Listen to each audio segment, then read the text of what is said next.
Então, nesse instante, nós vamos agradecendo ao Mestre Jesus, a equipe de André Luiz, dos espíritos que trabalham junto com ele, nesse estudo, nessa compilação de informações do plano espiritual maior. A equipe de Emmanuel, que nos protege, que nos inspira, que nos sustenta. Obrigada, Mestre, por mais esse dia de estudo, por essa oportunidade que nós estamos tendo de aprender um pouco mais sobre nós mesmos e a vida real. Vamos assim acompanhando a Gisele na prece inicial do estudo dessa noite. Senhor Jesus, querido amigo de nossas almas, é muito bom saber, Senhor, que o Senhor está conosco, mesmo quando nós não estamos com o Senhor. Te agradecemos a oportunidade de aprendermos sempre e que possamos colocar na vida prática, no nosso dia a dia, ajudando aos outros e a nós mesmos. Muito obrigada, meu querido amigo, por esse momento de aprendizado. Possamos absorver o máximo dessa noite. Que assim seja. Graças a Deus.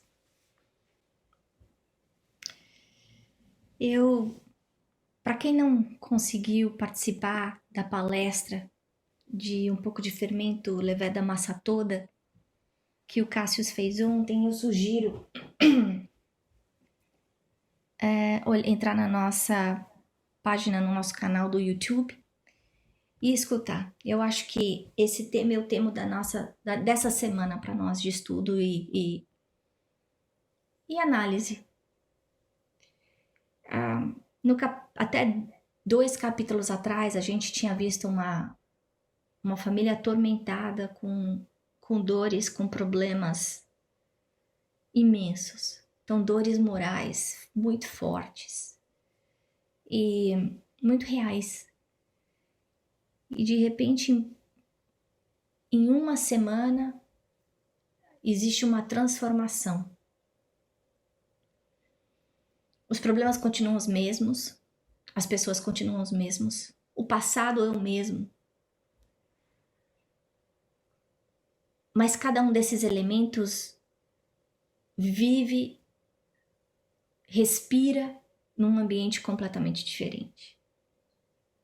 Nesse capítulo que a gente vai estudar de hoje, que fala sobre esse relacionamento entre pais e filhos, especialmente entre mãe e filho, esse laço especial que existe entre uma mãe e um filho, eu fico pensando o quanto um pouco de esforço não pode transformar qualquer relacionamento. Não só o relacionamento que a gente tem com os nossos filhos, mas o relacionamento que nós temos com as pessoas que convivem conosco, que nós temos as nossas diferenças.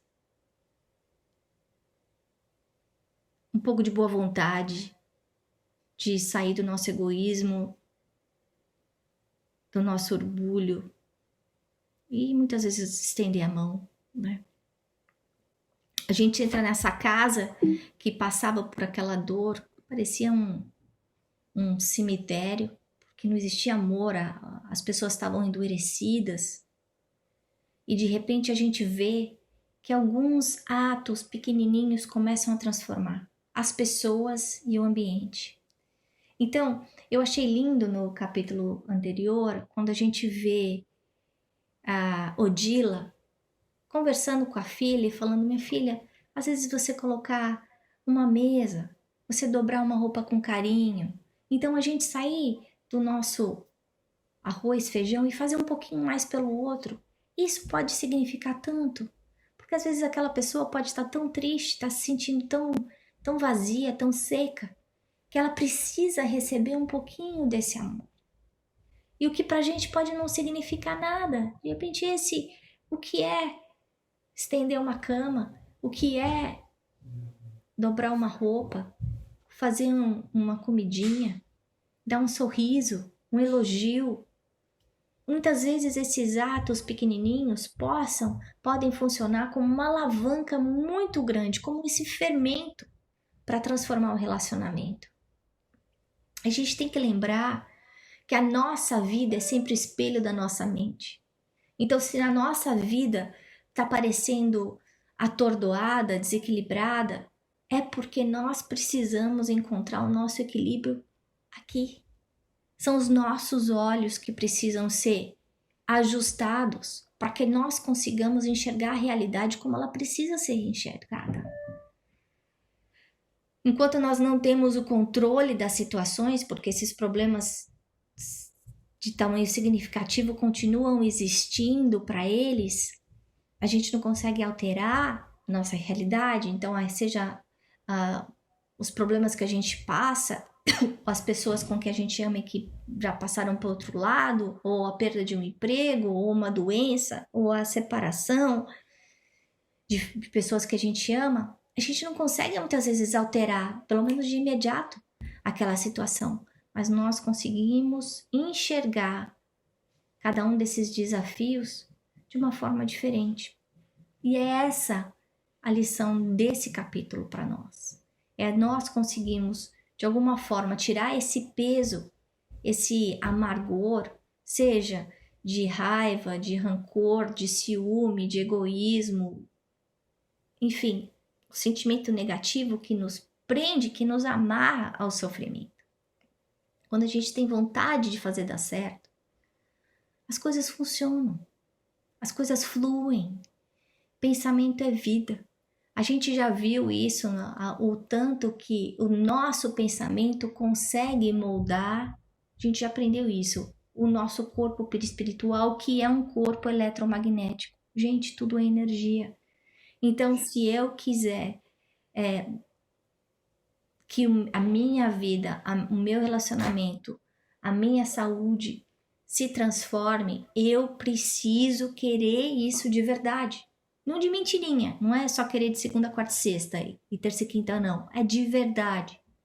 E eu preciso pensar e agir conscientemente, buscando aquele resultado que eu tô querendo. Que é o que tá acontecendo aqui. A Odila resolveu fazer dar certo.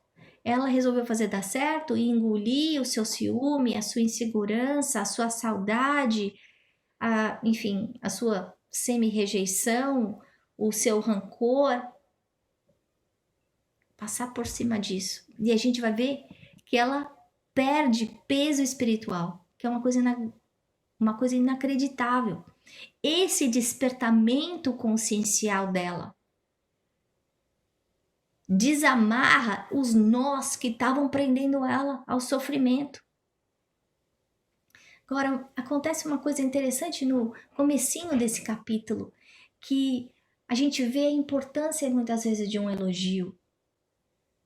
Que alguns de nós cresceu, talvez, num lar em que as pessoas foram muito econômicas em validar o nosso comportamento positivo.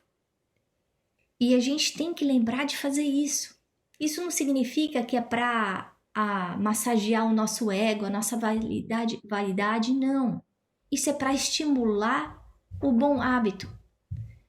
É interessante porque, do ponto de vista de marketing, a gente estuda, a gente aprende que para cada não, a gente precisa de 7 sims. Então, eu preciso conscientemente falar muito mais o bem, coisas boas, positivas, do que o mal. Eu acho que para as mães que estão aqui, talvez algumas riam sozinhas, porque muitas crianças, a primeira palavra que a criança aprende é o quê? Não. Olha que coisa triste. Às vezes não é mamãe, não é papai, é não. É não. Porque a gente fala tanto não. Não para os outros, não para a gente. Eu não consigo, eu não posso, eu não quero, eu não gosto. E fala não para os nossos filhos, e fala não para os nossos maridos. Eles vão lá no supermercado, compram 15 coisas da lista esquecem 2, porque todo marido esquece coisa da lista. Com perdão aos maridos aqui. E o que a gente faz? A gente fala das 2 coisas da lista que faltaram. Poxa, mas você não viu lá que tava a salsinha, a cebolinha? Então a gente tem que prestar atenção conscientemente a valorizar os bons atos. Para que essa conduta funcione como um hábito positivo. Porque se eu vou no supermercado e quando eu volto eu só escuto reclamação, qual vai ser o meu estímulo de continuar fazendo bem? Continuar indo no supermercado? Se eu tô arrumando uma cama e a única coisa que eu escuto é como ela tá mal feita, ou se eu faço uma comida, o que eu escuto é como eu não sei cozinhar, então pra quê?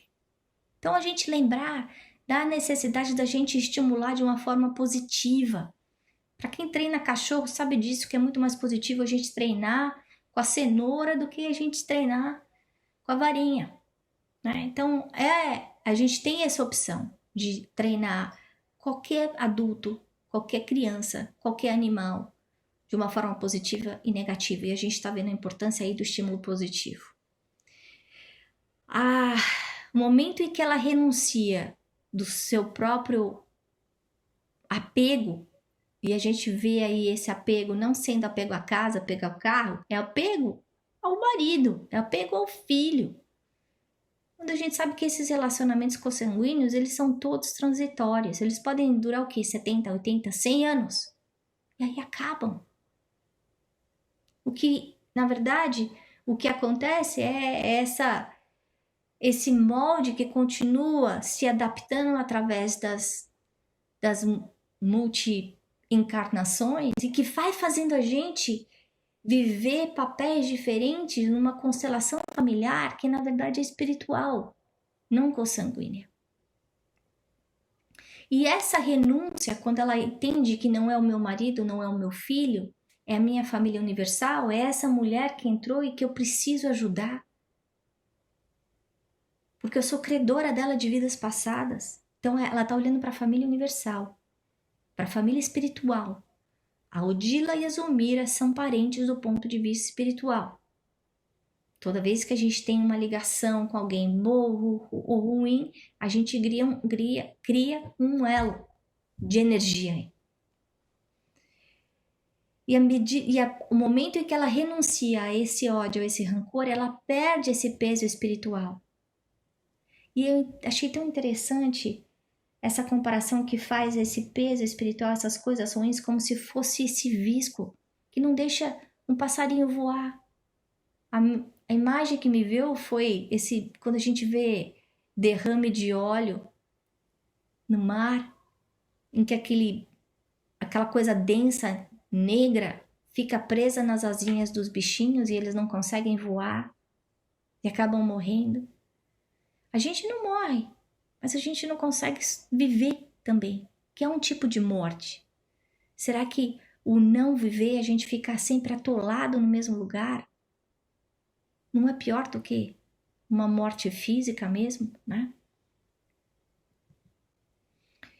Aí a Clara fala ainda, desde agora o amor puro, e por isso o amor puro não te deste agora o amor puro, e por isso o amor puro não te faltará.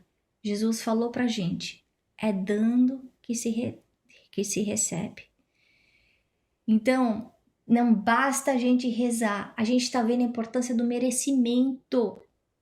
A gente precisa fazer a nossa parte. Não é só, vem a mim, eu quero, é bom. Não, eu preciso fazer para os outros. Quanto mais eu dou, maior merecimento eu tenho. Então significa que se eu não ajudar os outros, eu não vou ser ajudada? Não, não é isso que eu estou querendo dizer.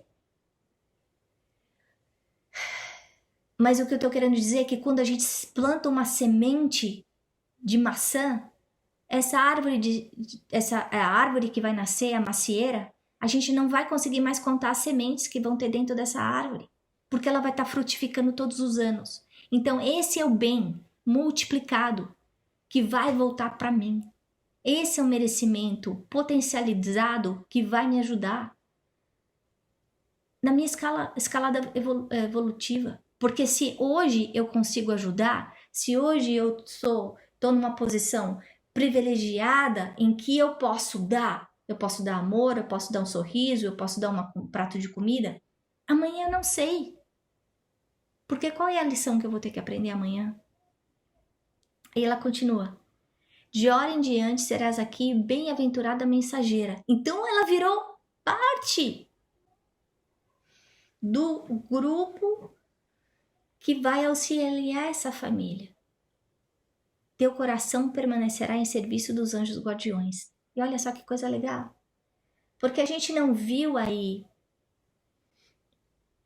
nenhuma menção aos anjos da guarda de cada uma dessas pessoas. Eu fiquei pensando nisso. Por que será? Cadê o anjo da guarda da Zulmira? Cadê o anjo da guarda do Amaro? A gente viu aquela entidade, que era uma entidade familiar, que era, como eu já comentei com vocês, que é responsável pela família, que cada um de nós tem no nosso lar. Mas uma coisa que eu fiquei pensando é, se os anjos guardiões, isso tá no livro dos Espíritos, para quem quiser aprender, tem um capítulo que fala só de anjos guardiões no livro dos Espíritos, é só procurar. Várias perguntas e respostas. Que para o anjo da guarda estar perto da gente, a gente precisa chamá-lo. Deus funciona como um sol que ilumina todos nós o tempo inteiro, o mundo inteiro, traz luz em todos os lugares onde existe sombra, dor, enfim. É como um raio de sol.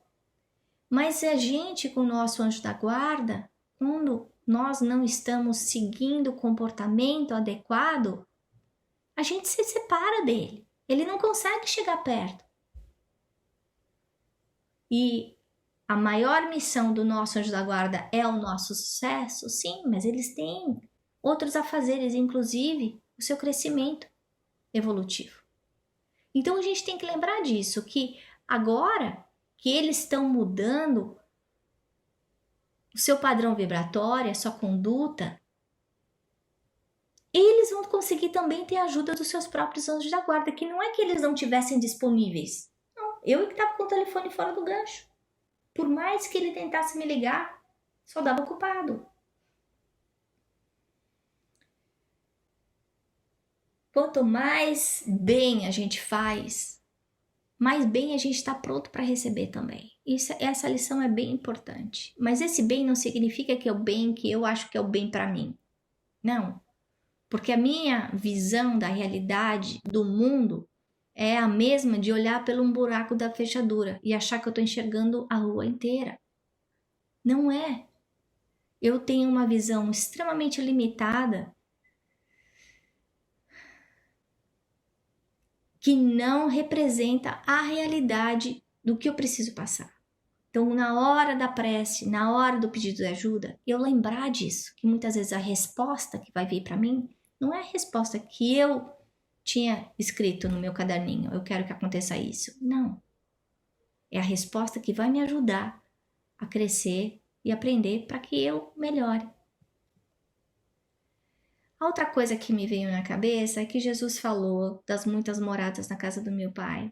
E eu fiz uma análise um pouco mais filosófica, porque toda vez eu ficava pensando nisso em termos de planeta, né, em vários universos. Não, tem muitas moradas dentro do nosso mundo interior também.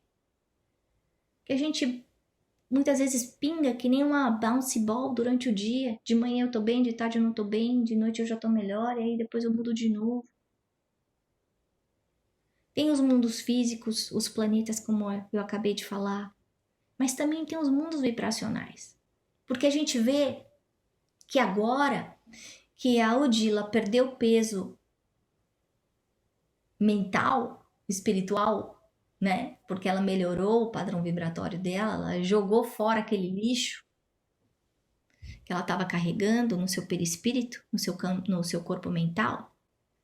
Ela consegue ir a mundos vibracionais diferentes. Não são mundos tangíveis como a gente conhece. Não são mundos de matéria concreta, como os astrônomos conseguem ver, mas eles existem, eles são reais. E ela descreve a beleza, a surpresa, porque ela nunca tinha ido para lugares como esse. E André Luiz sempre passa muito tempo descrevendo isso pra gente. Da beleza dos lugares onde existe o amor. De como o amor se transforma, se traduz em beleza.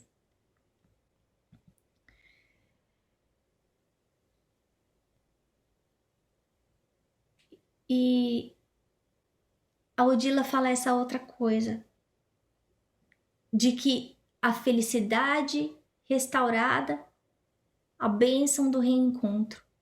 Gente, difícil a gente saber, a gente encontrar um lar em que a gente consiga falar isso. Né? Difícil a gente olhar um lar e falar assim, não, é a bênção de eu ter reencontrado a pessoa que me matou nas últimas 2 encarnações e que eu não consigo engolir. E muitas vezes aquela pessoa é o meu pai, é a minha mãe, é o meu irmão. E ela lembra pra gente que o home é onde a gente vai conseguir tirar todo esse ranço de passado para conseguir nos libertar do sofrimento, que é através da convivência, do perdão com essas pessoas que ficam ali no tete a tete com a gente todo dia, que a gente vai conseguir voar mais alto. Tem uma palestra que eu escutei do Divaldo recentemente, em que o Divaldo acho que tinha 17 ou 18, eram 17 ou 18 irmãos, acho que ele tinha 17 irmãos. E uma irmã dele que trabalhou com ele na Mansão do Caminho até morrer, ela tinha um ódio profundo do pai. Os dois não se entendiam. Tal o distanciamento vibratório que existia, o antagonismo que existia entre eles. E certa instância o Divaldo olha para eles, vivia falando pro pai, para ela, né, da importância de um se acertar com o outro. E o pai sabe que a filha odiava ele. O pai e o Divaldo eram próximos. E um dia ele tem de relance a visão de que o pai dele tinha matado a irmã na vida anterior. Ele vê uma cena, para quem depois quiser escutar essa palestra eu passo para vocês, ele vê a mãe, a irmã e o pai, e ele entende da onde que vem aquele ódio todo. E passa a vida inteira sem um falar com o outro, sem brigar. Não existe amor. Estavam perdendo a encarnação ali. E ele, imagina, vendo tudo aquilo, conhecendo a doutrina do jeito que ele conhecia, falava para a irmã, você precisa ir lá, conversa lá com o papai, resolve isso. Não consigo. Está no inconsciente da gente. Todo mundo sabe isso que eu tô falando. Tem gente que a gente tem afinidade, tem gente que a gente não tem. Mas para essas pessoas com quem a gente não tem afinidade, elas não estão no nosso caminho ao acaso. Elas estão no nosso caminho justamente para tirar esse lodo da nossa aura, da nossa asa, para que a gente consiga voar. No finalzinho, quando o pai tá para falecer, no leito de morte mesmo, ele consegue convencer a irmã a ir até lá e conversar com o pai. E os dois pedem perdão um para o outro. E ele descreve aquela situação, de como a transformação que aconteceu ali naquele momento. Então a gente lembrar que, mesmo que seja na última hora, a gente saber falar, me perdoa. Tem um mantra hindu, de meditação, que fala em sânscrito, que eu não sei falar. Me perdoe, me desculpe, eu te perdoo, eu amo você, obrigado, obrigado, obrigado.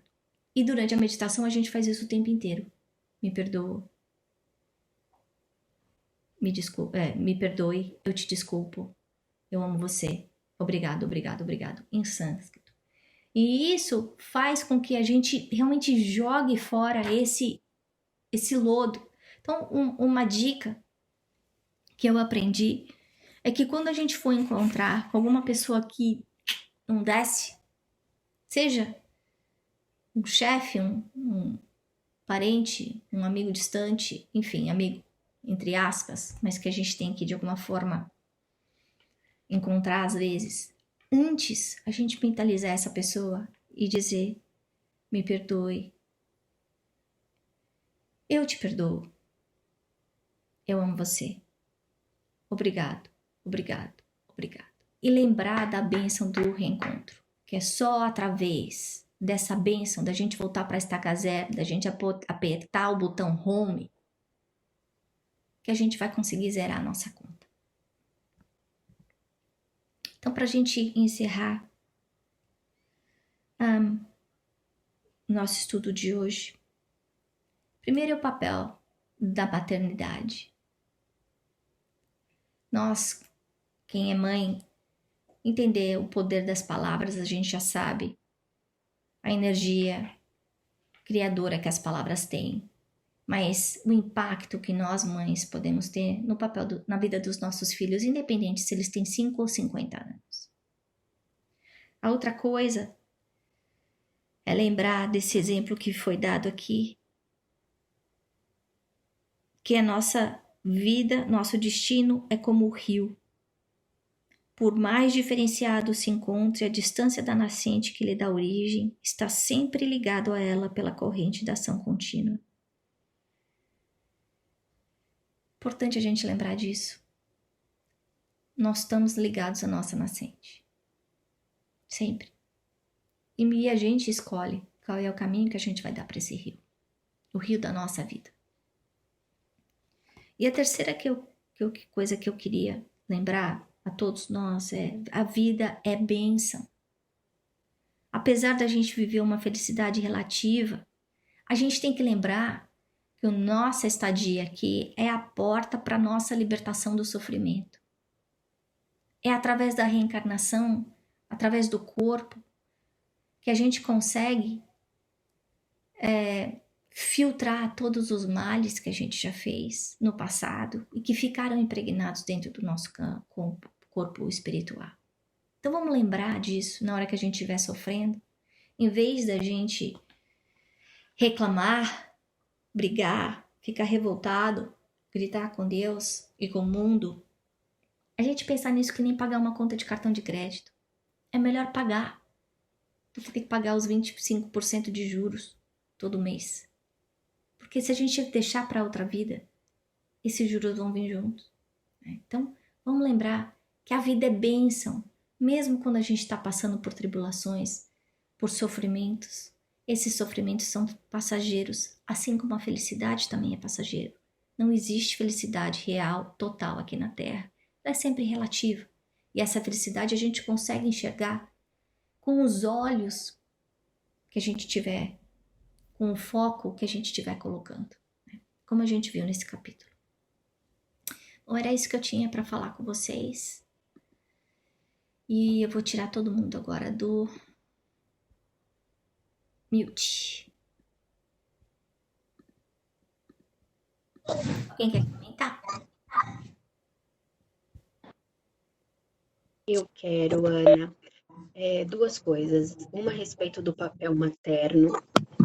Nos livros espíritas que eu leio, quando tem um obsessor muito difícil para ser doutrinado, eles chamam a mãe, gente. E toda vez que essa mãe chega perto desse obsessor, é uma coisa impressionante, impressionante a diferença que é o obsessor quando ele está fazendo o que ele quer com a mãe do lado. Impressionante, eu acho muito. Eu não tenho nem palavra para explicar, é uma coisa muito, muito. Não sei nem como explicar. E uma outra coisa que eu queria falar é que eu realmente estou muito impressionada com a história da Odila. Muito. 7 dias ela passou de obsessor para benfeitor. Em 7 dias, isso não é nada. Então, eu fico pensando, se a Odila pode, a gente também pode, né?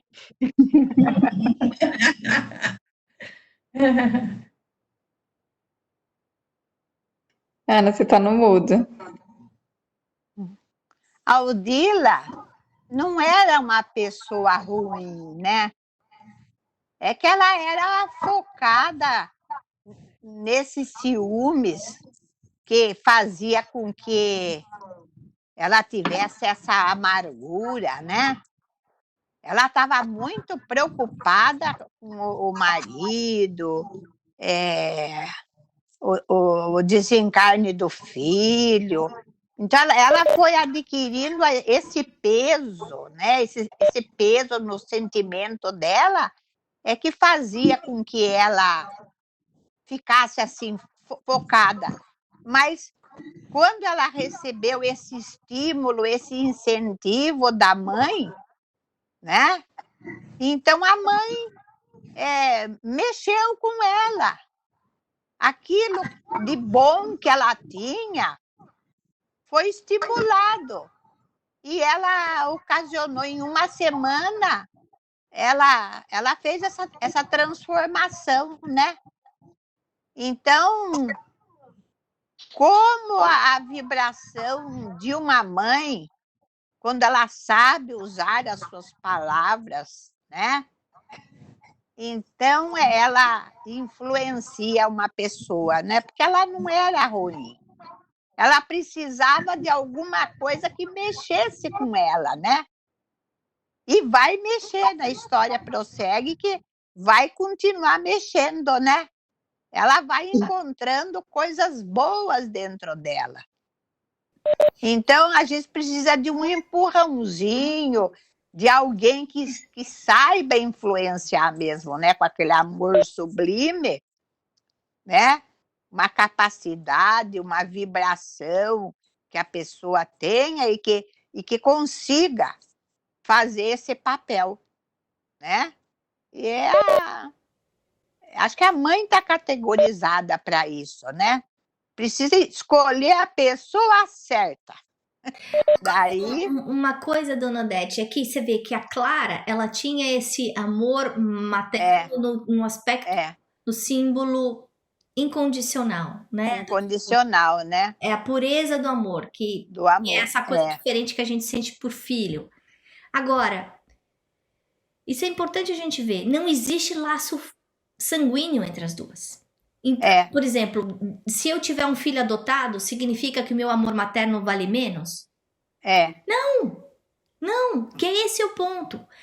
Quando ela vai encontrar o Júlio floresce quando vê a mãe, ela sente o cheiro do filho, o filho sente o cheiro da mãe. Isso é real. Mas essa ligação, olha, eu tô com goosebumps aqui. Essa ligação é uma ligação energética e espiritual. Espiritual. Não é uma ligação física. Física, biológica. Exatamente, que eu acho que é importante a gente lembrar disso. Que muitas vezes a gente ama, tem carinho por crianças que não saíram da nossa barriga. E muitas vezes tem mais afinidade do que a gente, do que o filho que saiu da própria barriga. Se importam muito mais com a gente do que os nossos próprios filhos. A minha mãe tem um monte de exemplo assim. Eu tenho um monte de irmãos que cuida dela melhor do que a gente cuida. Então, e aí, como é que funciona isso? Né? Então, é importante a gente lembrar disso. Esse vínculo de energia. No caso, essa mãe está tendo um papel fundamental na restauração do filho para que ele se prepare para a reencarnação dele. Isso. E é interessante que a gente vê o Clarencio falando, a gente não vai falar para ela que ela vai ajudar. Porque ela tem parte da decisão. Ela tem que... Gente, ele é super business manager. Ele usa todas as estratégias que a gente já aprendeu de liderança. Não falar, você vai fazer, não, é para a pessoa... Não. Entender, compreender e sentir que ela... Porque ela pode fazer. Ela pode fazer. Exatamente, né? Ela vai desempenhar o papel de mãe, mas ela tem que sentir que ela pode fazer isso. Vai ajudar ela vai ser a mensageira, né? É a mensageira dos anjos guardiões que estão todos trabalhando aí em volta deles para o sucesso da situação, né? Então, ela vai ser uma mensageira. Então, isso ela vai encontrar dentro dela. E precisou uma pessoa maior, com amor maior, para despertar isso nela, né? Porque ela vai seguir em frente com o projeto dela, né? Para fazer o reencontro mesmo e ver a felicidade do menino, né? Ele precisa. Da Zulmira e das outras pessoas que estão envolvidas ali na hora. Olha lá, a Lúcia quer falar. Pode falar, dona Lúcia, já está fora do. Posso falar? Alguém quer falar? Posso falar? Bom, vou fazer o papel do advogado do diabo aqui. Elogiaram tanto as mães, mas com o pé no chão, raciocinando à luz da verdade. Nós sabemos que existem boas mães e existem mães não tão boas, mas que judiam, que abandonam e que ignoram e etc., né? Mas, nesse caso aí, o que valorizou essa mãe, o que desmanchou esse nó, foi o despertamento consciencial para a verdade. Conhecereis a verdade e a verdade vos libertará. Não foi isso que Jesus falou? E em encontros anteriores nossos, nós comentamos, não lembro quem foi que falou, que a doutrina ensina que, na verdade, a criatura, o ser humano, não é mau, ele é ignorante.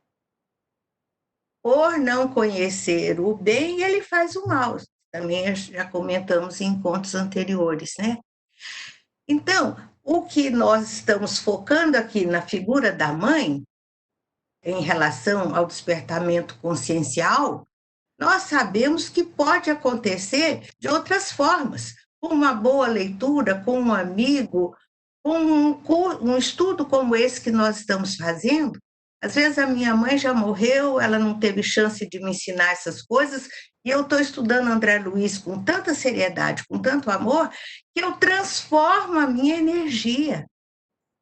Estudar a doutrina espírita, meus queridos, a doutrina espírita é o cristianismo redivivo. Estudar o cristianismo, conhecer a verdade, é tirar a venda dos nossos olhos. Eu vi uma vez uma comparação que eu achei muito interessante, que diz que o evangelho para nós é como se fosse lente de óculos.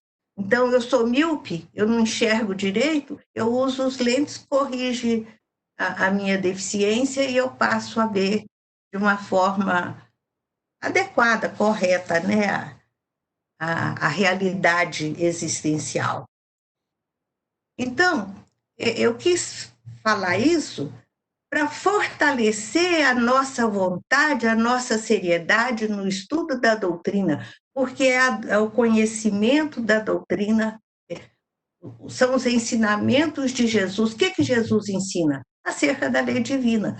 Traça diretrizes para nós nos reeducarmos, para nós deixarmos de ser o homem velho e nos transformarmos em novas criaturas, criando uma vida melhor para nós e para aqueles que convivem conosco. Inclusive, nos educarmos em relação ao desapego, porque esse apego aí que a gente viu no livro é desse caminho.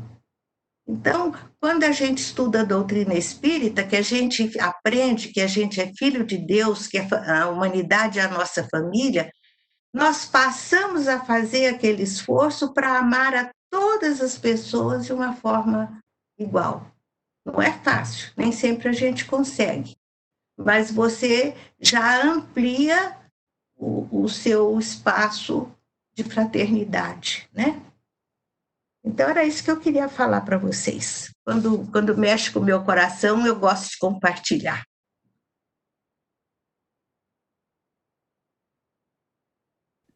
Alguém mais quer comentar antes da gente encerrar? Eu tenho uma pergunta, assim, que eu já conheço casos de pessoas que abandonaram as suas famílias nas quais encarnaram, né? E se saíram, foram para um outro estado, nunca voltaram para as casas dos pais e tudo. E se a família, né, é o núcleo aonde a gente reencarna é tão importante para a nossa evolução, né? Que são as pessoas que a gente tem aí em nossas contas aí, de alguma forma, a acertar. O que acontece com uma pessoa dessa, assim? Ela abandona, ela, tipo, foge daquele compromisso, ela pode, assim, vir a formar a sua própria família e, tipo, acertar esses laços com outras pessoas, ou ela vai ter que sempre retornar para acertar esses laços com essas pessoas, ou esse relacionamento com essas pessoas que ela tem suas dívidas, né, encarnatórias, assim, que tem que viver aquela... Qual é a opinião de vocês? Então, o acaso não existe, né? Então a gente não tem laços com só um grupo. Muitas vezes a gente tem laços com diferentes grupos e algumas vezes a gente acaba formando laços pela nossa própria irresponsabilidade. Toda vez que eu fujo da minha responsabilidade, lei de causa e efeito. Então, se eu tinha responsabilidade a essa família, se eu tinha responsabilidade a ter filho, marido, esposa, enfim, cuidar dos meus pais, e eu abandonei essa responsabilidade, eu não aprendi a apreciar, a valorizar a bênção desse talento que me foi dado, chamado família, numa próxima encarnação, dependendo da bondade divina, tanto eu posso vir de novo para aprender a amar aquele círculo familiar, mas aí a gente tem que lembrar que muitas vezes esse círculo familiar vai estar ainda com uma carga negativa mais complicada, porque vão estar nessas memórias no nosso corpo perispiritual desse abandono, quanto e muitas vezes eu venho sem família. Então, as pessoas que acabam nessas vidas tendo pais, mães que abandonam irresponsáveis, foram provavelmente pais e mães irresponsáveis de vidas passadas. E que muitas vezes é pela falta que a gente aprende a valorizar, o que é muito triste, mas a gente sabe que isso é verdade. Muitas vezes a gente tem que perder para saber que é importante. Outro dia, eu não sei com quem que eu estava conversando agora, que estava falando de agradecimento, da importância da gente ser grato pela vida, e alguém comentando, falando assim, mas eu não tenho nada para ser grato. E aí essa pessoa estava comentando, então tá bom, então vamos pensar. Você não tem cama, você acorda no dia seguinte, você não tem cama. Você não tem quarto, você não tem casa. Você não consegue levantar. Você não tem para onde ir. Você não tá conseguindo respirar. Então, existem tantas coisas que a gente tem todos os dias, porque todo mundo que tá aqui nesse grupo, de 10 pessoas, tem cama, tem casa, consegue respirar, tem perna. Eu sei que outras pessoas que podem ouvir estão passando por problemas diferentes, mas a gente sempre tem coisas para agradecer. E toda vez que a gente acaba taking for granted, a gente tem que se lembrar que muitas vezes a gente tem que perder para saber valorizar. Por exemplo, a gente já falou várias vezes isso da respiração, desse ensinamento maior que o vírus está trazendo para a gente. A gente só se lembra da importância da respiração quando a gente não consegue respirar.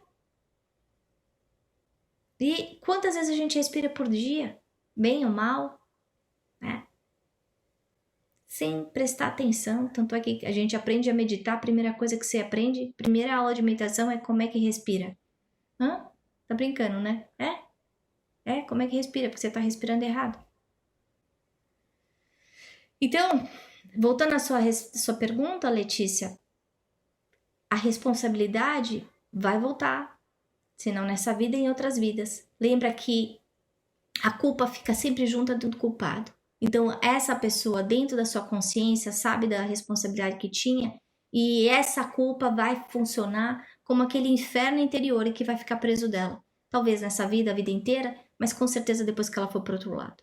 Dependendo da misericórdia divina, essa pessoa pode voltar da mesma família, muitas vezes pode voltar como filho, como neto, enfim, e aí volta a desenrolar, ou dependendo da seriedade do problema, sem família. Ou numa situação em que tenha que passar por abandono, enfim. Peraí que a Lúcia quer falar. Sim. Eu queria conversar um pouquinho com a Letícia também, a respeito da pergunta dela.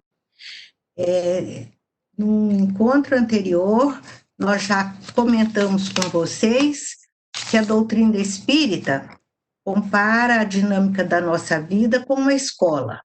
Então, no caso, o aluno está frequentando a escola, mas não estudou, não aprendeu a lição, ele vai ter que repetir o ano para aprender, para corrigir e realizar a tarefa que lhe compete, né? Isso tem muita lógica, porque é como se nós tivéssemos um débito, uma dívida em relação à lei divina, que precisa ser acertado. Então, repetir a lição é o recurso pedagógico para a gente aprender o que a gente precisa aprender, não é castigo. Então, a gente aceita e entende e agradece.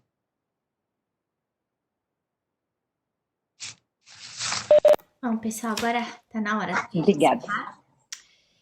8h20. Dona Odete, faz a prece final pra gente, por favor.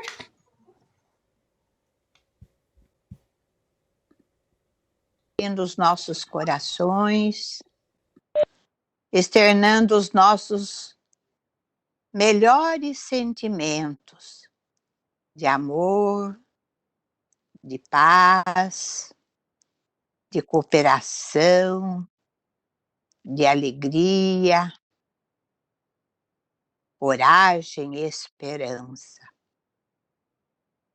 Para que esses sentimentos,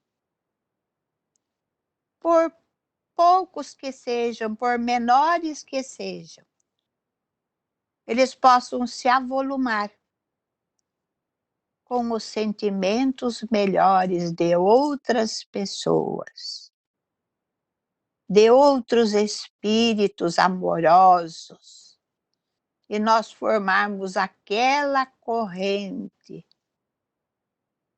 de amor, de caridade para com o nosso próximo. Que esse nosso próximo possa esse que esteja bem perto de nós, ou estejam mais distantes. Que esse nosso próximo sejam aquelas pessoas que também nos são difíceis no nosso relacionamento. Nós temos que agradecer esta vida de bênçãos, de vibrações amorosas que recebemos todos os dias, dos nossos anjos de guarda, dos nossos espíritos, o espírito protetor da nossa casa, do nosso lar.